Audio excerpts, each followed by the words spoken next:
that very first one, and I started talking about the stir sagittal, but I don't know how. Okay, good. The stir sagittal, you're going to set up identically. The only thing that, I'm asking you to change the NSA, and then once we get to this TR and TE and TI, the TR, you can set it, keep it at range around this 2,000 to 4,000. If you look at our book was using a 2888. The turbo spin echo factor for a stir is generally around that 10 range, 10 to 15. So, we can type in 10 here. And then it's the TI that is the most important, and that's your inversion delay down here. Because our IR delay is what we are utilizing to suppress fat in our image. So we're going to use an IR delay of about 140 to 150. And if you look at your book, they use a TI of 110 because they are adding a little bit of fat into the images by going 110. We're going to do complete fat, and we're going to do a TI of around that 140 to 150 range. TSE is going to be around 10 to 15 for a stir. So I'm going to change my IR delay to 150. Okay? So take notes on this. So you have a TR that I'm utilizing at 2,000 here. I have a TE of 60, and I have a TI of 150. It's going to give me a scan about, not quite 4 minutes. My phase direction, I'm going to keep it the same as I did my sagittal. So I'm going to go ahead and do my phase, probably head to foot. If you want to pick A to P, that's okay. Look over here, my phase direction, it's foot to head. I am going to need fold over turned on. And you're good to go. And you're going to start that. Does that make sense? Courtney, what you need?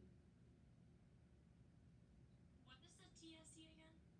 The TSE is going to be anywhere from 10 to 15. I'm going to give you a range there to use. You're welcome. So the very last thing I'm going to have you sign up for is a T2 star axial FFE. Well, anytime you see a T2 star, this is my gradient echo, okay? Phillips calls it fast field echo, which is FFE. But the T2 star right off the bat should tell you, oh, that's right, this is a gradient echo axial that we're going to set up. And I have a lot better sagittal. So I'm going to pick a better sagittal where I can see my spine better to see if there's any abnormalities present. So I'm going to go to my center slice. Okay, as I page through here, I'm going to go to my center slice, probably at about what? Here or here. And I'm going to set up my axials off of this. So I'm going to pick a field of view of 180 by 180. Okay, I'm going to put my field of view right in the center of that spine. That looks good. I'm going to do a 3 at 1. 3 thickness, add a 1 gap.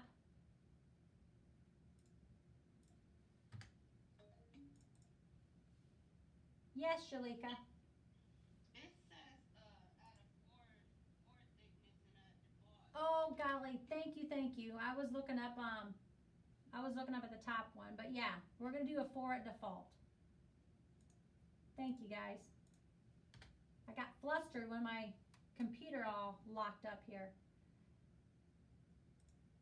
So we'll do 4 at default, okay? And what I'm going to do, it says position a volume shim box. So if I turn this volume thing here back on, I'm going to position this over to my areas that I'm going to scan, but I first need to set up slices I'm going to do, okay? So I'm going to go ahead and pick on, I want to make sure that I cover, when you're doing axials of the C-spine, you want to cover disc spaces from C2 through T1. So this is C2 right here. This is the C2, C3 disc space. C3, C4, 4, 5, 6, 7 through T1 disc space. So I need more slices. I'm going to add about 10 slices here and see where that gets me. Okay? So now I have this disc space. So I have the 2, 3, 4, 5, 6, 7. Here is 1. And when you're doing these axials, you don't want to end in the middle of a disc. You really want to end in the middle of the vertebral body. So I'm going to add 2 more slices. And by this setup here, I'm starting in C2, 3, 4, 5, 6, 7, and I'm ending in T1. Okay? So that means I'm going to, and I'm going to angle it, and when you're setting up these cervical spine axials, you almost want to look at your abnormality ones, your abnormal ones.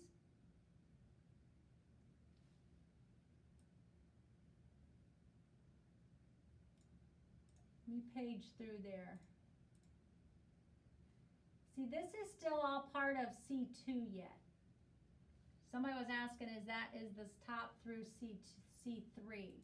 Actually, this whole part is still part of the C2 here because it almost looks like C1 and C2 is fused together.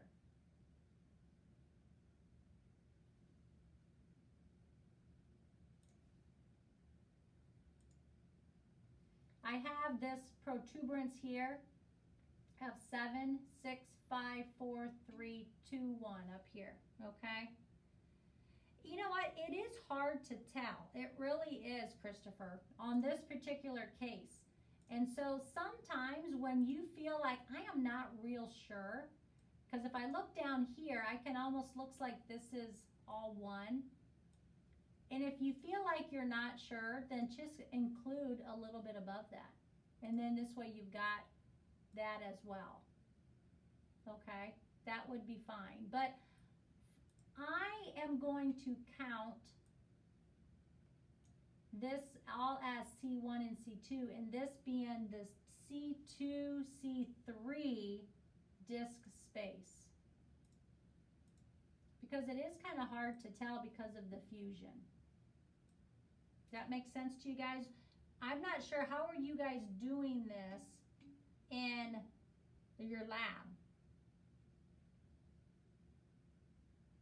Because some of you guys was already setting this up in lab, and I don't want to be confusing you. Were you counting this as C3 in lab? Christopher, you was, okay.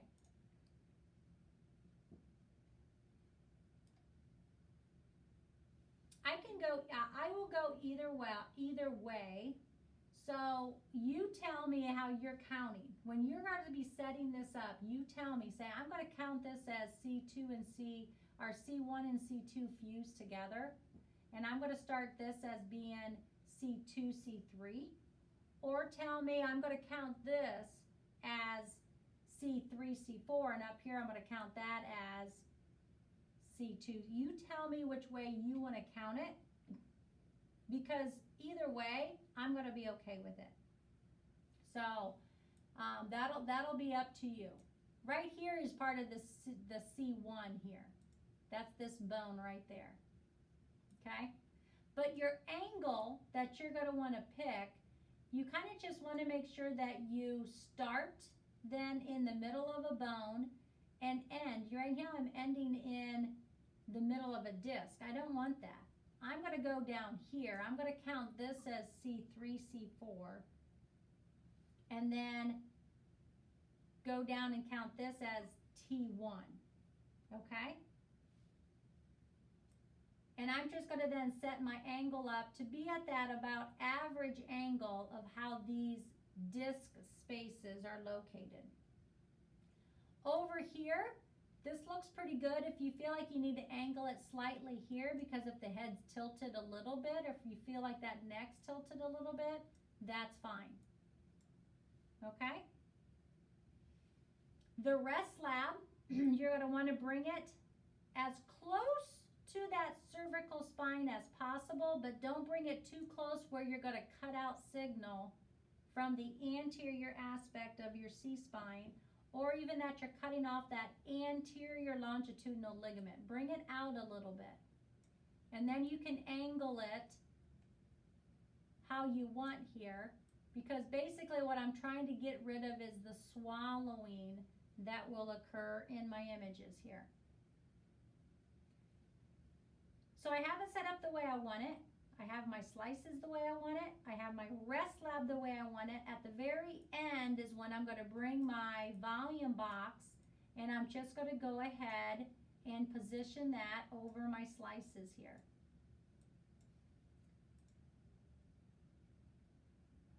Just like that.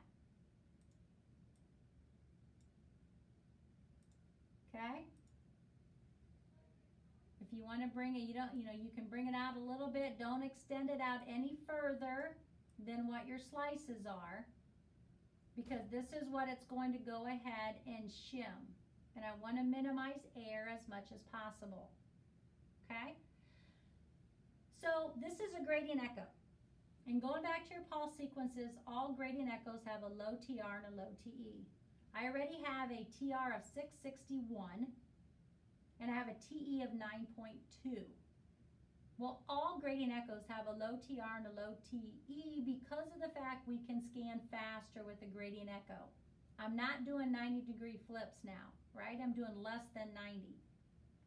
To change the weighting of my picture, I want to get a T2 star weighted image. It all deals with flip angle. So I'm going to go to my contrast page. I have my TE, my TR. I'm going to go to my flip angle, and we like flip angles between 20 and 25 degrees to get T2 star weighting. And it's at 22, so it looks good. If I wanted to do a gradient echo and make it a T1 weighted, I'm going to go to a 75-degree flip. The flip angle is what gives you your weighting on gradient echo imaging. Okay, so I like 22 because that's going to give me the T2 star weighting that I want. Make sense? What's the range for T? We don't even have to mess with the TR and TE for this T2 star because it's already low and low.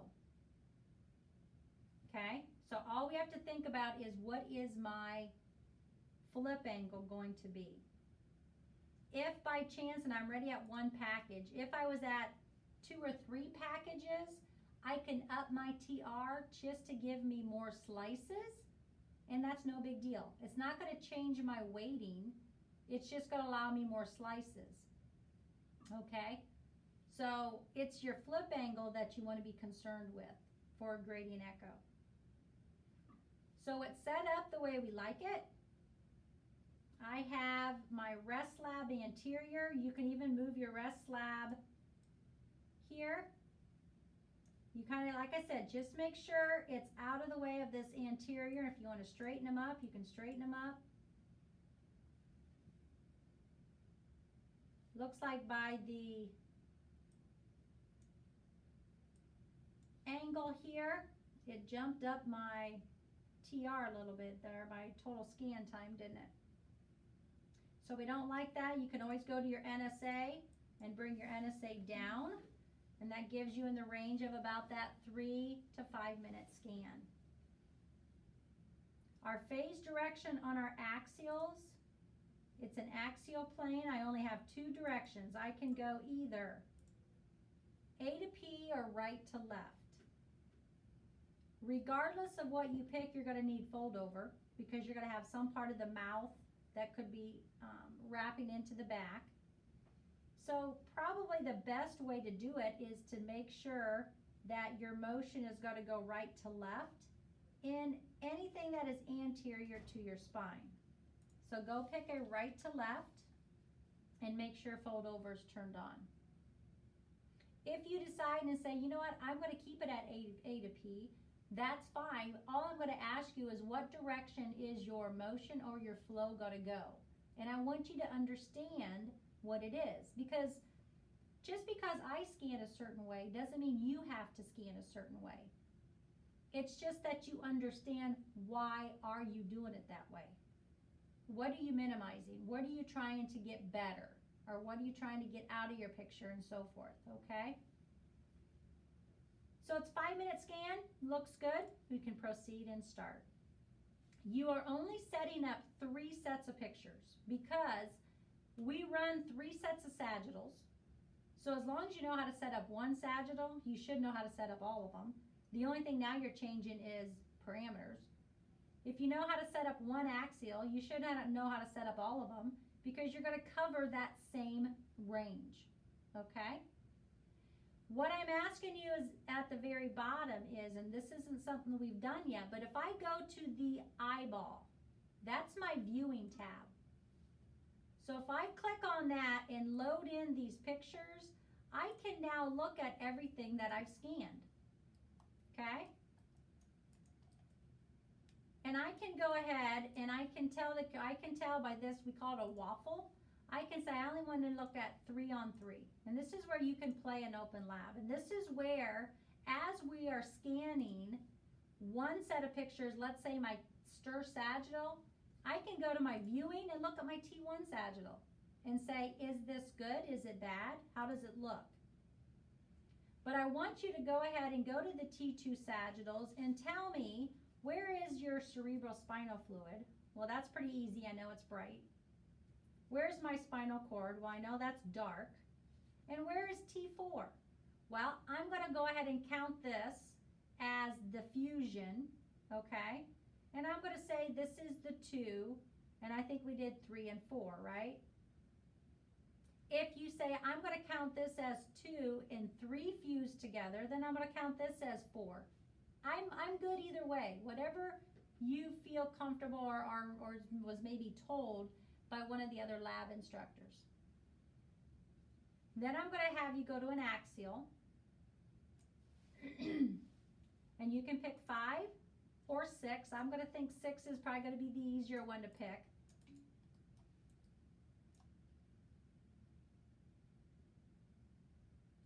The paper says T4 should be that. Oh, golly. Yeah, I'm changed that to C4. It should be C4. So these are my axial slices. I can turn on and see where I've taken these slices through, but all you have to verify is what kind of a sequence is this? Well, if I look at this sequence and I look up here, it's an axial T2. I have a TR of 3,658 and a TE of 100. Turbo factor of 24. So this is a T2 weighted image. If you pick 5, which is this one, you can go here. This is a gradient echo of 372, 9.2 TE and a flip angle of 25. So when you see the flip of 25, right off the bat, it's telling you it's a gradient echo. And you can look here. You can't see the nerve roots here on this particular case as well as you can on the scan 6. So what I would want you to do is basically to tell me on these images, where do you see some nerve roots?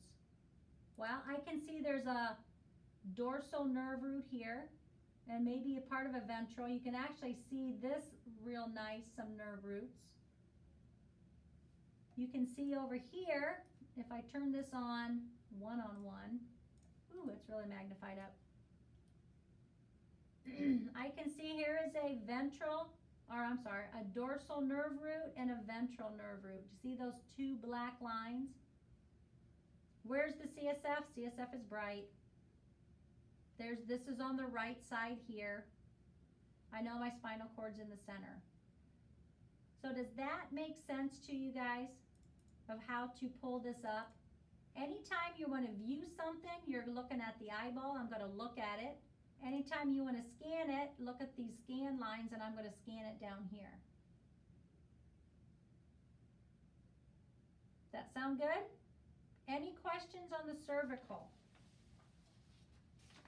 Because I'm going to jump right away into the thoracic here. So I'm going to do a cleanup.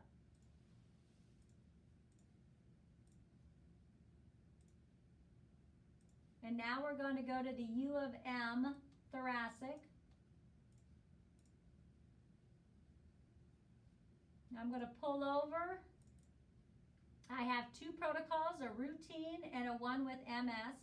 The only difference is the one with MS is for an MS plaque, and I'm going to do a flare, and I'm going to give contrast. On the compression fracture, I don't need contrast to see a compression fracture, so that's basically a thoracic without. Okay? So when I do my large field of view localizer, here, it's a large field of view here, survey, I'm going to turn on pretty much 1, 2, 3, and 4, because I want to be able to count from the cervical spine all the way down to my thoracic here, okay? So I've got 1, 2, 3, and 4 turned on. And this is what I get. I got signal all the way up in the brain. So I've got 1 and 2, which is what we use for the C-spine. And I've got the little part of my thoracic on here. And this is my localizer that I've taken of my cervical spine. I can do a quick reference. I'm going to just fill everything, proceed, and start. I'm going to then set up for my T2 counting, because I want to be able to count from C2, which is here, all the way down. I want to make sure I at least can see T7, right? Because that's the center of my thoracic. I only need 7 slices, so don't worry about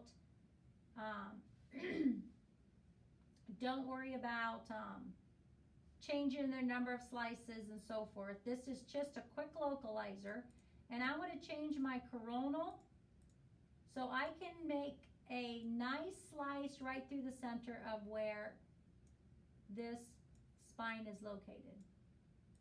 Okay? So what I'm going to do with this field of view box is just make sure I get the top of C2 where I can count down. Okay? It's only going to take me a minute to do that. And I'm asking you, well, what elements do you want turned on? Well, if I want to make sure I get C2, I have to turn on element 1.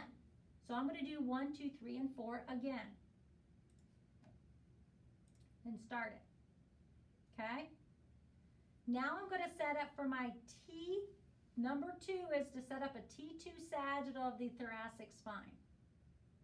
Now, there is, if you wanted to do a coronal localizer, you could set up a coronal localizer here and get a nice, yeah, what you need, Courtney? On the paper, it says set up a T2 coronal localizer. Oh, golly, it does, doesn't it? It doesn't say T2 sagittal. Counting. The other one that you just did. I was really confused. I'm sitting here like, Yeah, okay. Well, that's it. If you would need to set up a T2 sagittal counting, that's how you would set it up. For this T2 coronal localizer, because if I look at this coronal localizer, do you see like a good coronal to use? Not really. I mean, here I can see some coronal images, but they're not real good. So all I'm going to have you do is to take these slices, put them over the coronal here,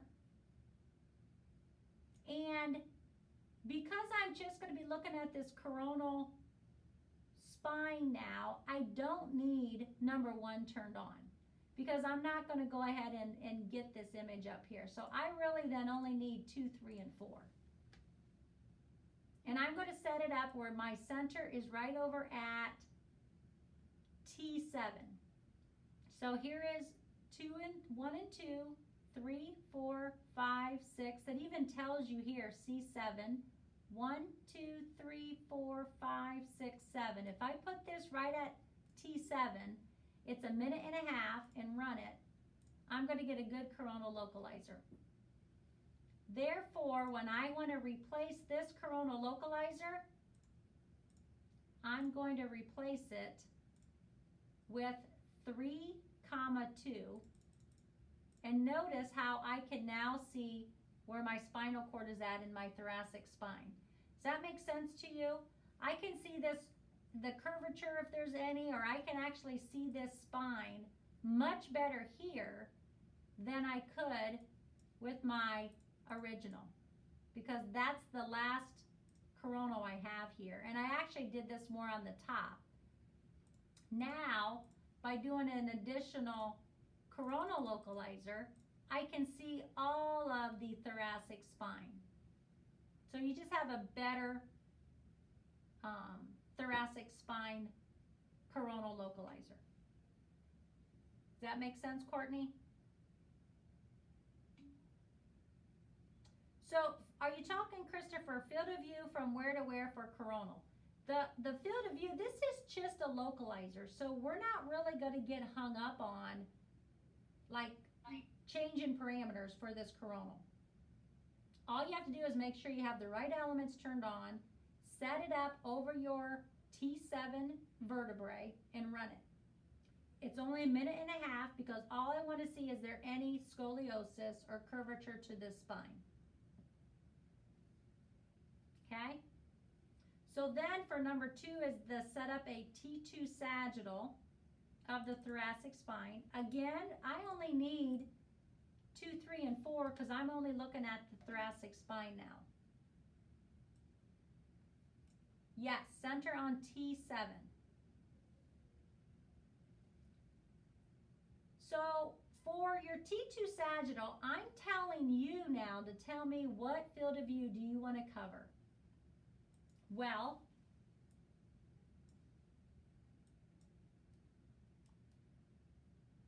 I have to make sure that my field of view is going to cover from C7 all the way down to at least L1, right? I want to get the entire thoracic spine on.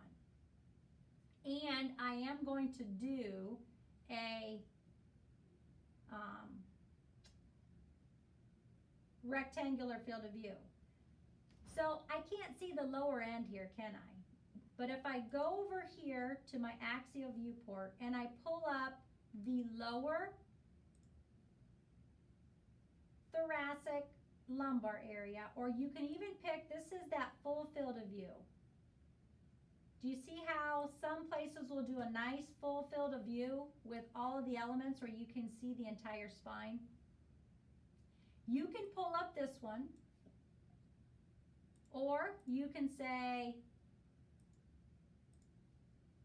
I'm going to pull up this sagittal, because if I scroll down through here, well, you really can't see the end of that field of view very well. You can't really see what I'm talking about. Well, notice my field of view here. No, like the third image is cut off on our screen. Oh, okay. There you go. Is that better? Can you move it up a little bit, please, too? Or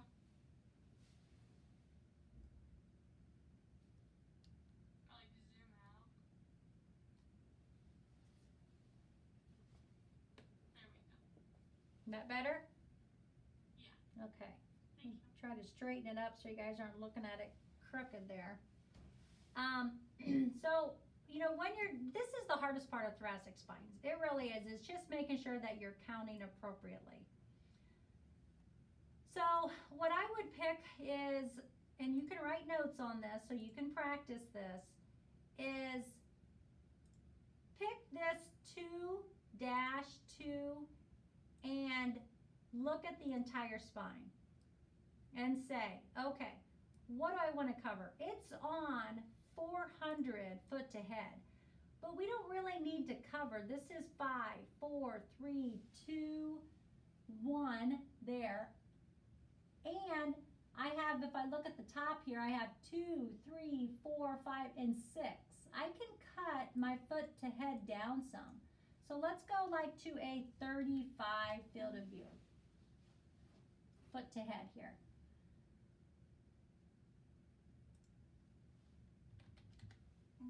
Okay. 350? Yes. And now let's see, did I catch it all? So I have 2, 3, 4, 5, 6, 7. So if I start at C7, I got all of T1 here.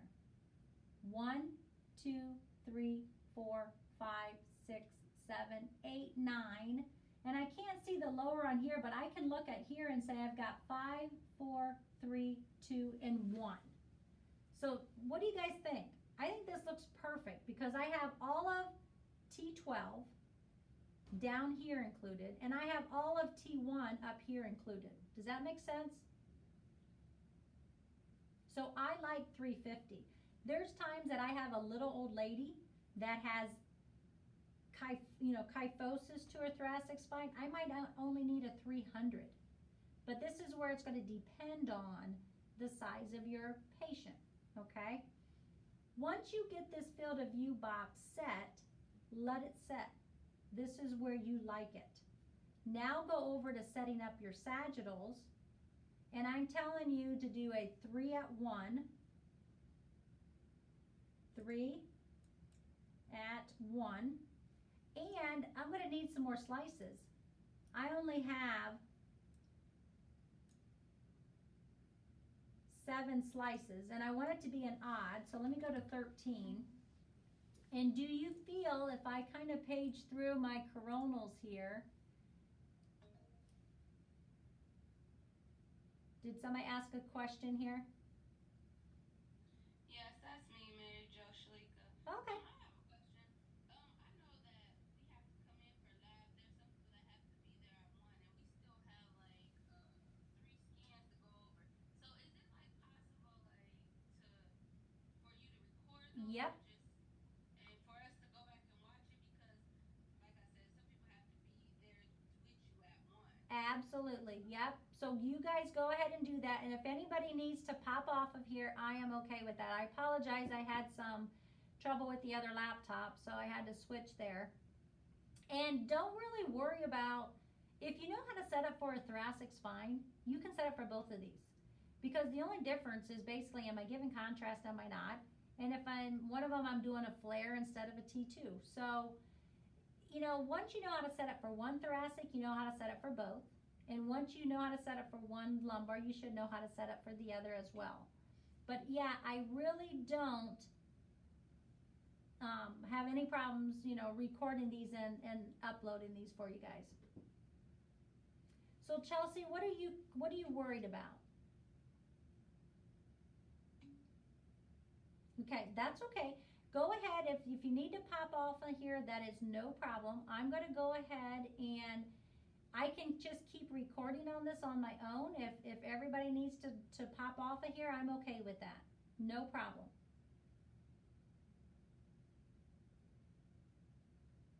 Is that okay?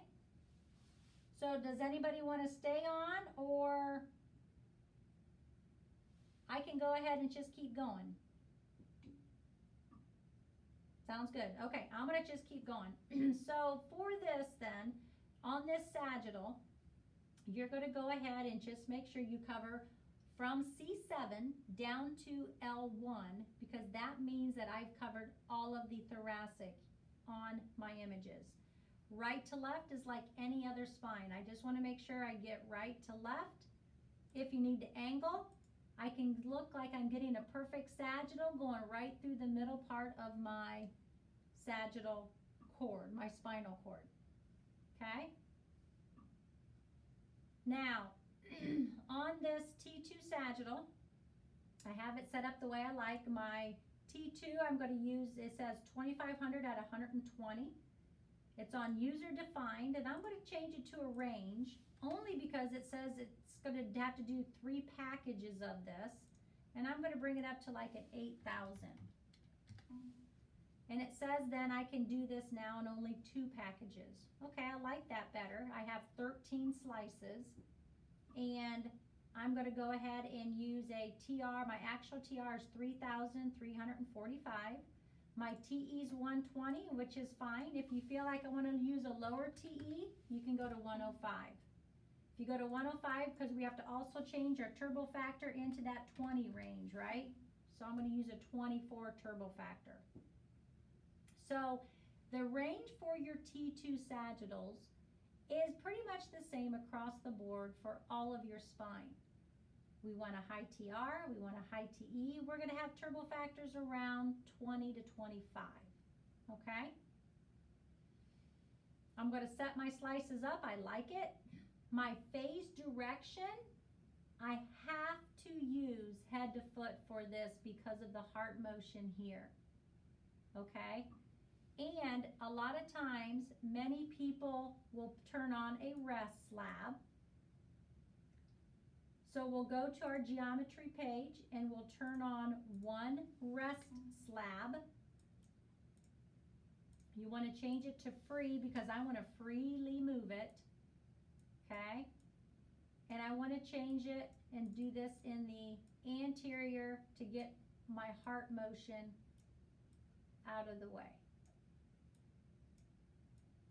Okay? And I want to make sure that none of my rest slab is going to be over my vertebral bodies. So I'm going to position it like that. Okay? I'm going to go head to foot. And I definitely need fold over. And fold over is turned on. It's only going to take me 1.5 minutes. So I have plenty of time if I want to go to a 4 necks. It's under 3 minutes. It's going to give me a lot more signal and I'll get a better looking picture. Proceed and start. Number 3 is a stir sagittal. And because I've already done a T2 sagittal, I can now replace this if you want to the T2, which is 5, okay? And this is my T2 sagittal that I just ran.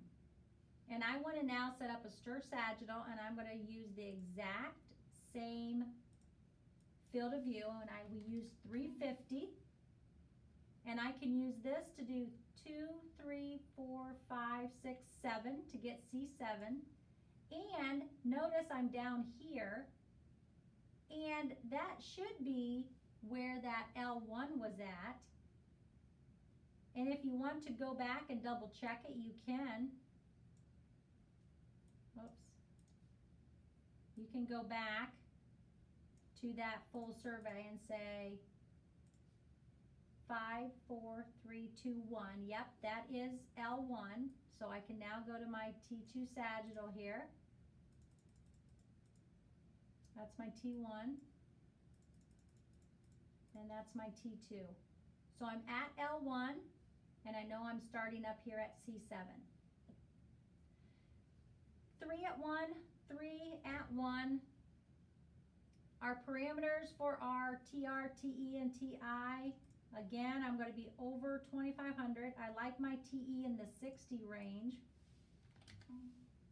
And my TI is going to be 150. 140 to 150 is the range that you're suppressing fat.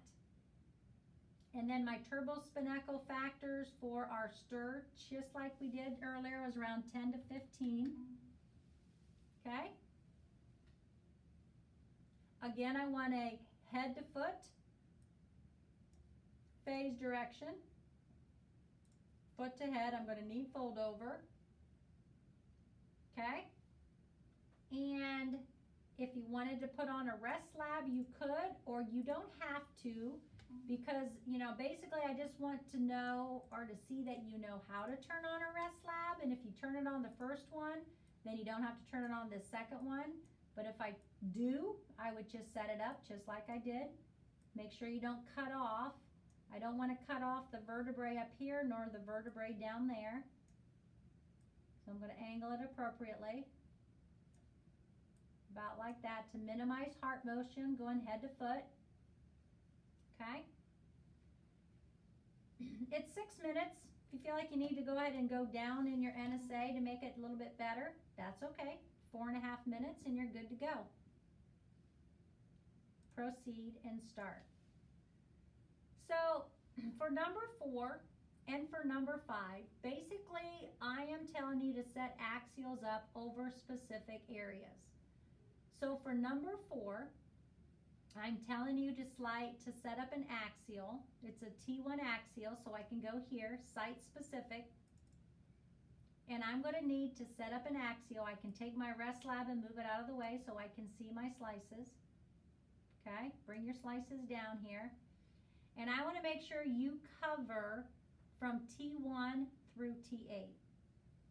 So the field of view box, you can go ahead and go and turn on an axial. Let's see.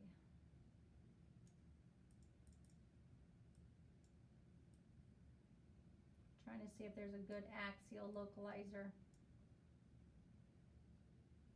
Looks like the only axial localizer is going to be up here higher, so you're going to need to put your slices up here to see your field of view. So a field of view of 170 by 170 looks good. Okay, so get your field of view set and then let it go. We're going to do 4 at 1, 4 at 1.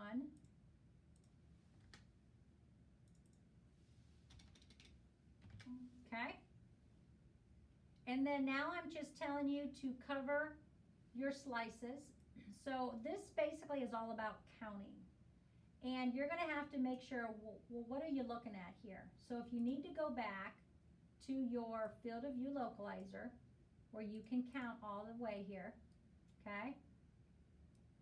You can go on the top and count 2, 3. If you feel like you can't see this very well, go back to your sagittal here, and you can count with this, and you can say 2, 3, 4, 5, 6, 7. 1, 2, 3, 4, 5, 6, 7, 8. But I'm asking you to do T1 through 8, right? So this is going to be T1. I'm going to angle it in about this direction because that's about the average angle here of my vertebral discs, right? My intervertebral disc. I know I'm going to need more slices. I'm going to add 20 or... I want to start in the middle of T1 because what I'm doing is to cover from the T1 vertebrae, the middle of the vertebrae, through the middle of T8 vertebrae. So 1, 2, 3, 4, 5, 6, 7, 8. So I'm going to need a lot more slices here. Let me go to about 32. Bring this down some. Okay.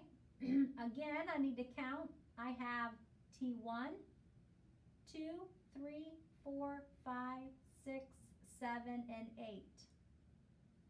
And I'm going to kind of just do an average where I'm going to do the upper, this is what we consider the upper thoracic, and we're going to do it in block fashion. So block fashion means that I'm just going to do all the same angle. Okay. And position it at about, like if you look in the middle here, I'm about going right through the middle of that vertebrae, intervertebral disc here. So I started in T1, I'm ending in T8, I'm not starting in the middle of a disc here, and I'm just wanting to see, is there any bulges in this upper thoracic spine in the axial plane? If I look over here, I like how my axials look on my coronal, okay? If I wanted to pull that axial slice back up here, I can just start to see in that field of view box, but because these axials are taken up higher, you really can't see that field of view box until you move this up. But you already set your field of view, so you're good to go. So now just bring your slices down and cover from T1 through T8. It's a T1, so I'm going to my contrast. I have an TR of 1018. Well, that's a little bit too high because of the fact I need to get a range where I do not want to go over 800.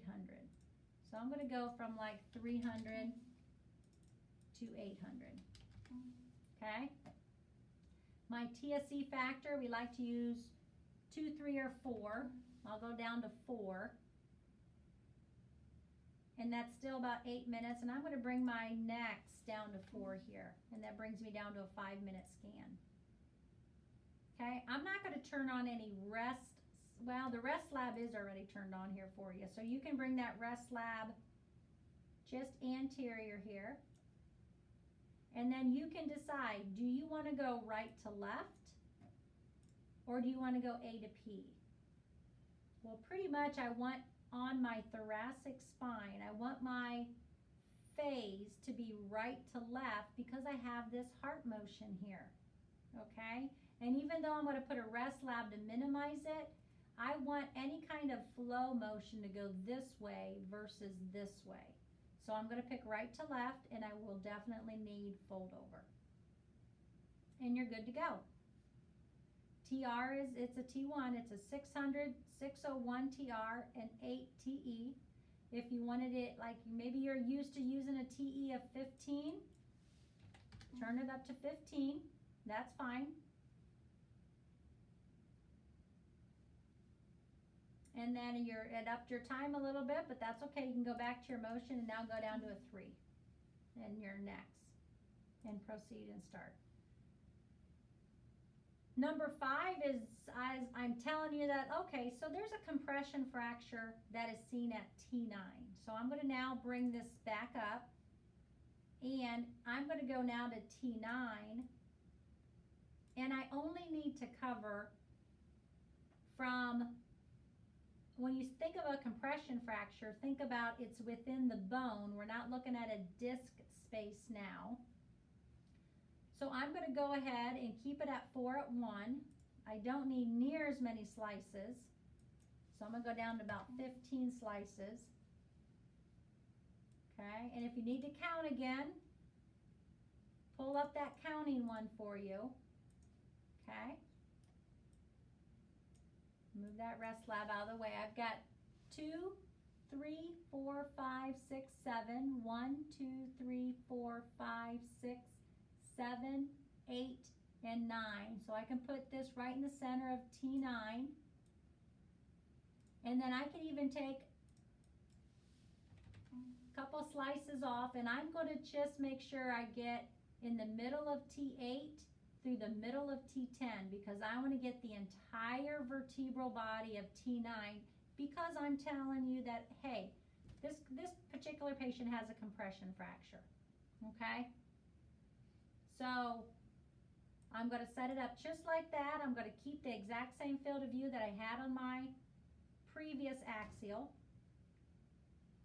Now I only have 11 slices. And so technically, my TR, I'm only needing 471 now because I have not as many slices. I'm going to leave it at a TSE factor of 4 because it's still T1. And now, because it's only 2 minutes, I can go back up to 4 and make it a 2.5-minute scan, almost closer to 3, and get a little bit better signal. And you're good to go. So the main part about this thoracic practical is that you know how to count because that's the hardest part about a thoracic spine. So get some good localizers, and localizers only take about a minute and a half. So you can take as many localizers as you want. Once you get a good counting localizer where you can count and a good coronal localizer where you can see if there's any curvature, you can set up your sagittals. And then use your T2 sagittals. You're going to do a T2, you're going to do a T1, and you're going to do a stir. So you're going to set a nice sagittal up for you to pick and see how do you want to set up your axials then. Okay? If you flip it over to your MRI thoracic with and without, you are going to set this up identically, except I just want you to pay attention to pulse sequences. So you're going to set up a T2 sagittal on number 2, and then you're going to set up a T2 flare. And if you even pull over the wrong protocol and you pull over just the thoracic without, what you can easily do is open up your thoracic spine with MS and then just go ahead and pull over a flare and set your flare up. And you're going to set the T2 flare up the exact same way you set up your T2 sagittal. So 2 and 3, your slice positioning will not change. The only thing that'll change is your parameters. And we know with a flare, I have to worry about my TI, but this is a flare where my CSF is suppressed because I'm looking for an MS plaque. So my TI for flare is around 2200. My TI for a stir is around 140 to 150, right? Okay. Then for number 4 is to set up T2 axials through an MS lesion that you see at T7. And then just make sure you cover from T6 through T8 to get all of T7 in. Number 5 is to set up a T1 sagittal exactly like you set up 2 and 3, but it's a T1 and you're injecting. So it's not much difference from setting up a thoracic without to the protocol of thoracic with and without with the diagnosis of MS. It's just being cognitive and thinking about, what am I doing? You know, you have to think about, first of all, am I doing a T2? Am I doing a T1? Am I doing a stir? And if I need a flare, and the flare is not in your protocol, go over to your protocols and drag it over. And it's really not hard to do at all. Okay? And you can always cut things out if you feel like, you know, you want to cut something out of there in that protocol. So I'm going to go ahead and continue on with the lumbar now. So we can go ahead and get that completed here. I'm going to do a cleanup. I'm going to now pick the Owens lumbar. Here's an Owens lumbar. You can click proceed. I'm going to go ahead and pull up lumbar, and notice I have a lumbar without and a lumbar with and without. Okay? If you flip your practical sheet over, the with and without is just because they've had back surgery and they're still having problems. Okay, so you're going to inject for that. No big deal. So we're going to pull over the without. I'm going to go ahead and for my lumbar, I'm only looking at the lower spine now. So I only need, I'm going to change it to my sensed spine.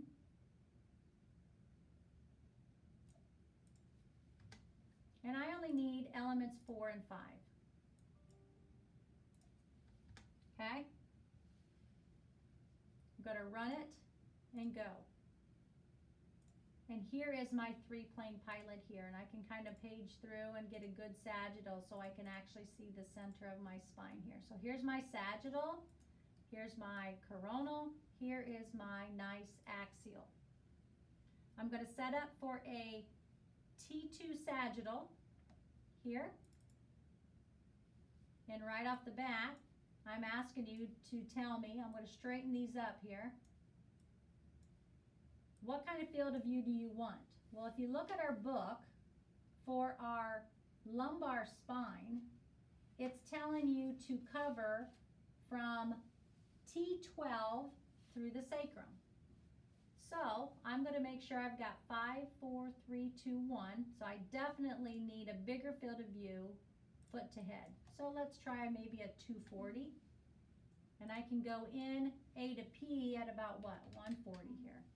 So I can make a rectangular field of view here.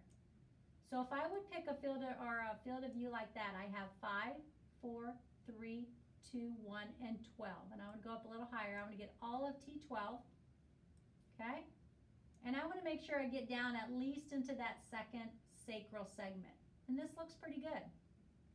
5, 4, 3, 2, 1, 12. So I got that set up.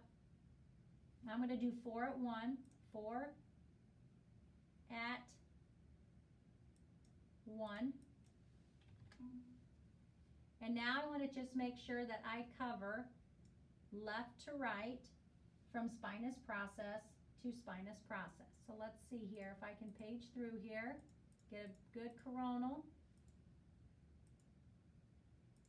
Okay.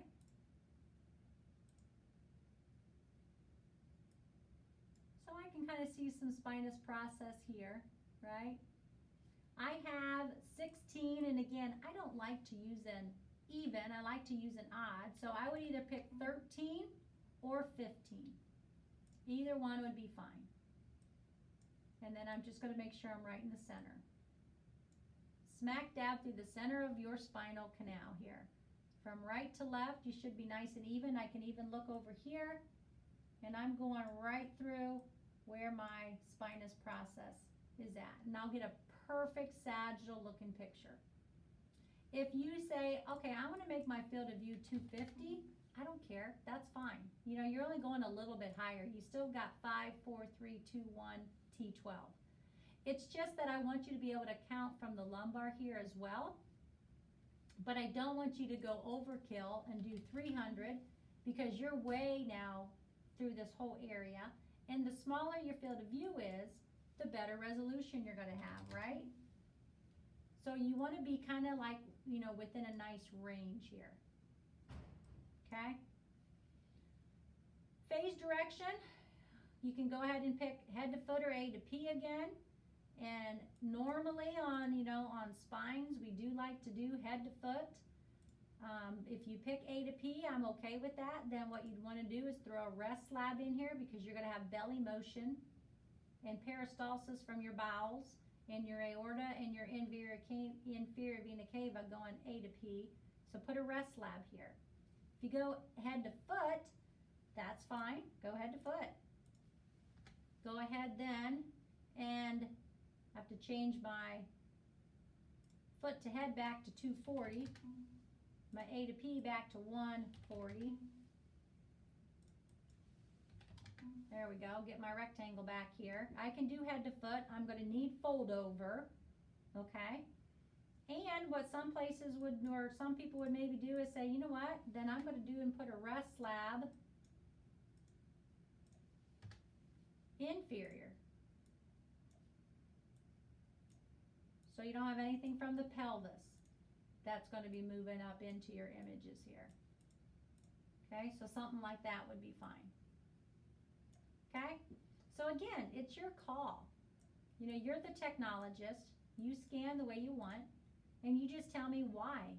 If your phase has got to go A to P, there's no reason then why you're going to put a rest lab here because all your motion's got to go this way. If you're going to go A to P, put your rest lab A to P. Make sure it's doing something, okay? This way you can eliminate any flow in the anterior to posterior direction. And that's what you do for a T1 of the lumbar. Your T1 sagittal is going to be set up exactly the same field of view, same slice thickness.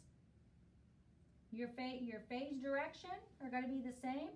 Tell me what voxel size you're using. And I might then tell you to say, I might ask you to say, hey, I need more resolution. So how would you change your voxel size to get better resolution? Set up your slices and run it. Now, so I'm not going to set up a T1 sagittal for you because you should know how to set up a T1 sagittal identical to the T2 sagittal. So for the T2 axial, I'm telling you, notice how you have 5 individual slabs here, and we call them slabs, okay? And they are numbered 1 to 5, 6 to 10, 11 to 15, and so forth. So what you need to do is set these up in the last 5 lumbar disc spaces. Well, you can see on a T2 sagittal, which is on that third, I can see whether or not there is any type of protrusion. You can pull up a T2 as the best pulse sequence to set it up off of versus a T1. I'm going to pull up a T1 over here. Because on a T1,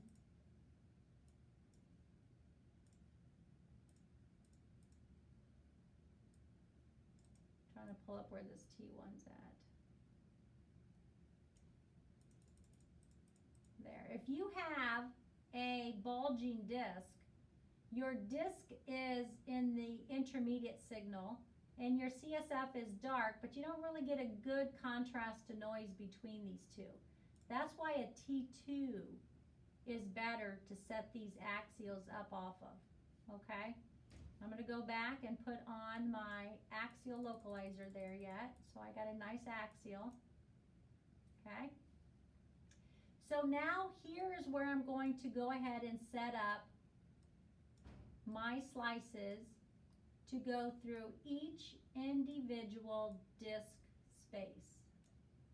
And I have 5 slices for each. So that means my middle slice is really the 3rd slice.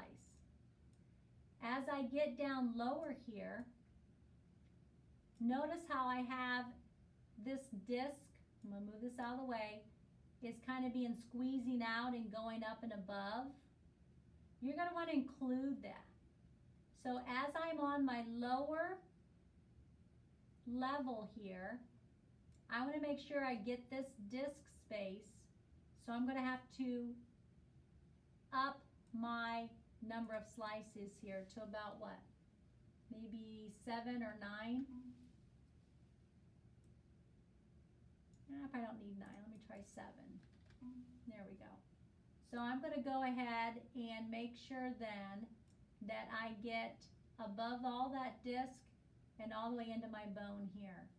And the hardest part is gonna make sure that you are not overlapping or cross-talking. You can crosstalk back here, but you don't want to crosstalk within your canal, okay? So if you're too close, take a little bit of the angle off and move a little bit of that up. And then notice where your crosstalk is way back here, and I'm out of the area that my spinal canal is located. Now look over here, look how off your slices are. So you're gonna wanna make sure you bring these back into the center. Okay, and on your coronals here, you can even pull up to make sure that you don't need to angle them a certain way. Just make sure they're nice and straight, okay?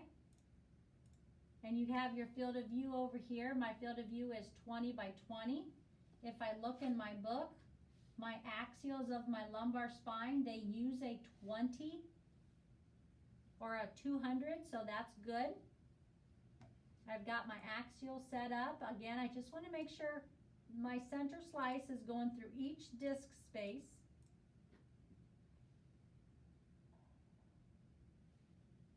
It has to be T2 weighted. I have an 1800 and a 120, so I'm going to change my user defined to a range and say, no, I want over 2,000. Maybe 2,000 to 8,000. So my actual TR now is 3,403. It's a TE of 120. I don't mind 120. If you feel like, no, I like the 105 or I like 100 or 80, that's fine. You're still over 80. You're still T2 weighted. Turbo factors in the 20s, between 20 and 25 here. It's 4.5 minutes, about 5. I think that looks fine. If you feel like it's a little too long, your patient's moving in there, change it down to 4, and you got it under about 3 minutes here. My phase direction, you're gonna want your phase direction to go left to right because you got all this belly motion here. So you want your phase direction to go right to left. It is right to left, but you will need fold over, and you have to make sure that's on because you're gonna have motion or anatomy outside your field of view wrapping in. 3 minutes and 19 seconds, and you're good to go. The T1 that I'm asking you to set up is in block fashion. So that means I'm gonna allow you to set this up all into one block, all the same angle. We're gonna kind of straighten things up here. Straighten things up. I like that. Remember we had the 200. I like that better. It's gonna give me better resolution than the 250. And then I just wanna make sure that you cover from L3 through the S1, 5, 4, 3. And I'm gonna start in the middle of 3 because I'm looking for the disc space from L3, L4, L4, L5, and L5, S1. And so I have all this disc. I even got the anterior portion. I'm way down into S1, and I've started in the middle of L3. And I'm gonna go ahead and just angle it at about that mid angle from 4 and 5. And that looks good. It's nice and straight here. I like my field of view there. It's a T1. I gotta go to my contrast. 547, 8 TE. Well, if you like your TE to be more in that 15 range, that's fine. Turbo factor 234 is fine. It's a little long, so I'm gonna go ahead and change this down to about a 2 next.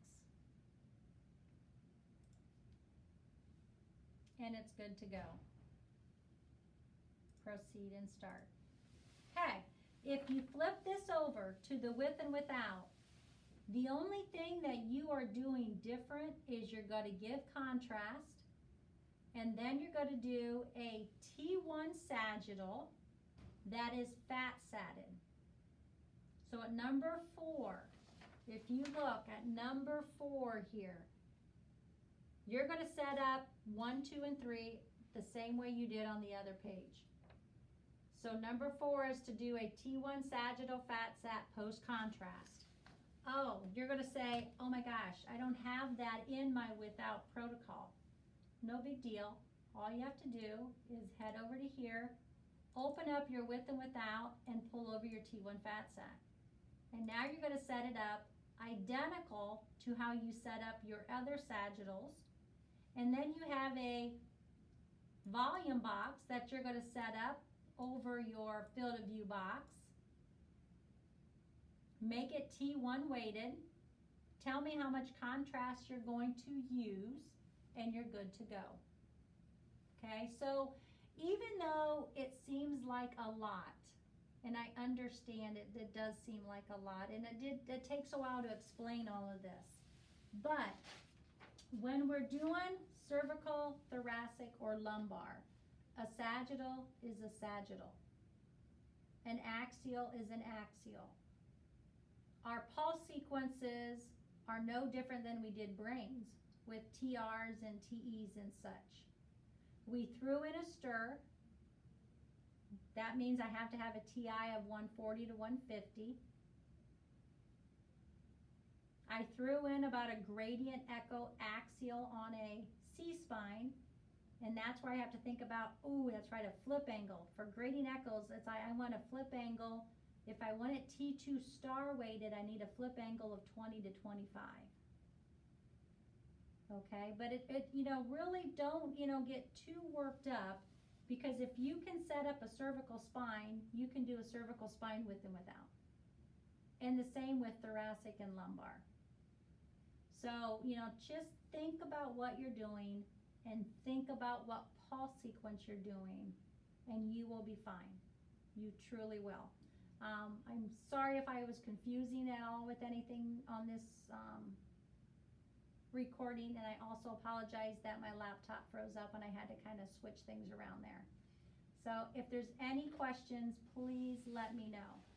All right, thank you.